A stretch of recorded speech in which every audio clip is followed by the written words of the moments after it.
A race with a storied tradition and has been won by all-time greats: Cigar, Easy Goer, Affirmed, John Henry, Forgo, to name a few. It's the $1 million Jockey Club Gold Cup, and it's the closing Saturday feature at the Saratoga Summer Meeting. I'm joined by James Scully to chat about this year's Jockey Club Gold Cup. James, still a big race, still a grade one, but a little different than it has been in years past.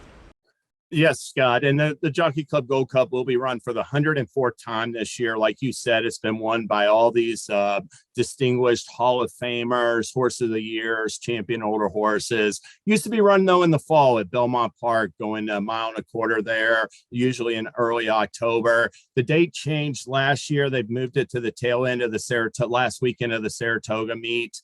And I don't think none of the 8 horses entered have won a grade one race this year. So all 8 will be looking for their first. And I don't think this is the strongest rendition, but I do think it's a good betting race.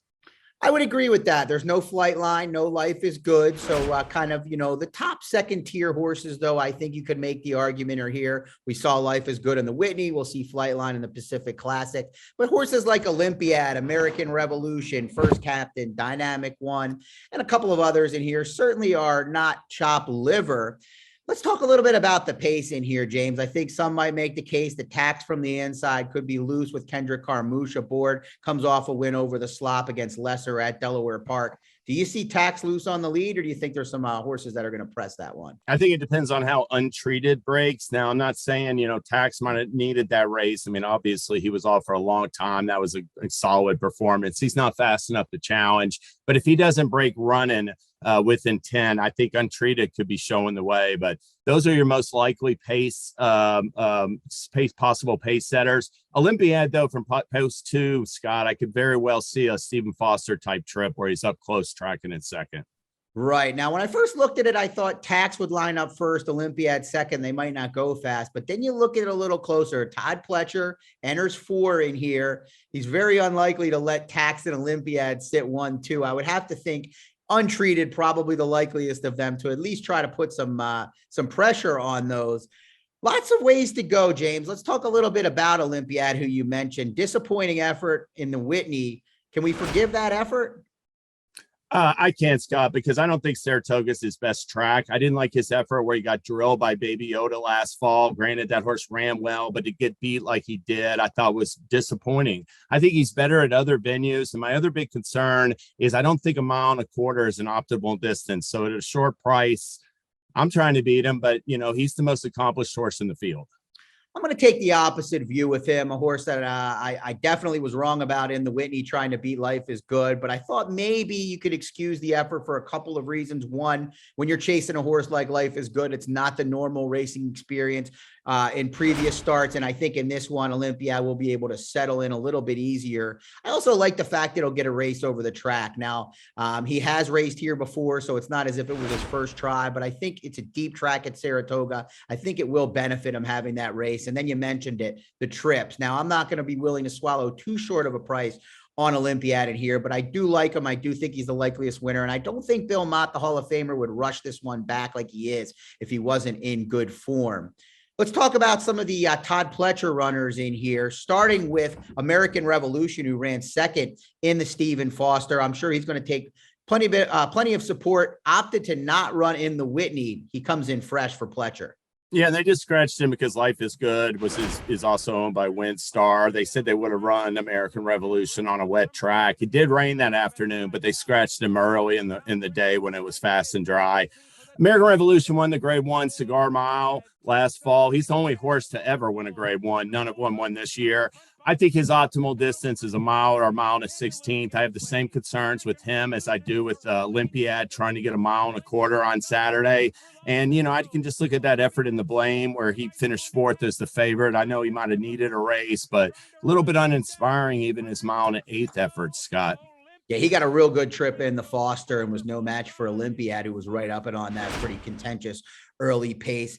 Let's talk about a horse that I know you like. Keep Me in Mind, kind of an up-and-comer in here that entered the Pletcher barn for the first time this year, was in the Robertino Diadoro barn, lacked early speed throughout much of his starts as a 2-year-old and a 3-year-old, but did show a lot of ability, and then showed a little bit more early foot. That wasn't on the pace, but was more involved early, which I thought was a positive but that was off a bit of a freshening.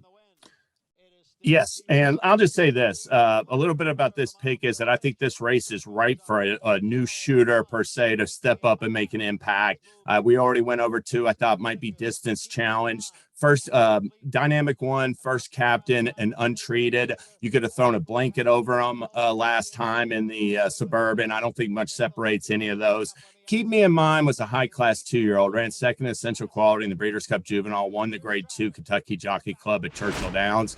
I did not think he was sound last year. I don't think he ever came back and was healthy for his previous trainer. Didn't bring him back till late March. Ran a bunch of clunkers. Every once in a while, he'd get up to be a non-threatening fourth. Did not move forward at all. One thing about him, he was done by the end of the summer. Like I said, I don't think he was ever right, but he did run well at Saratoga twice. He ran second in the Jim Dandy, fourth in the Travers, came back, showed an affinity for the track. Todd Pletcher got him this spring. He gave him a lot of workouts to get him fit, and he was razor fit, I thought, for that 1 1/8 race. You watch that video, Scott, didn't beat the best field, but he broke from the rail. He swings like 6-7 wide off the turn and a hand ride. I thought it was much better than it looks on paper. I think he's going to progress off that race, and I think Keep Me in Mind's going to run a big race at a price on Saturday.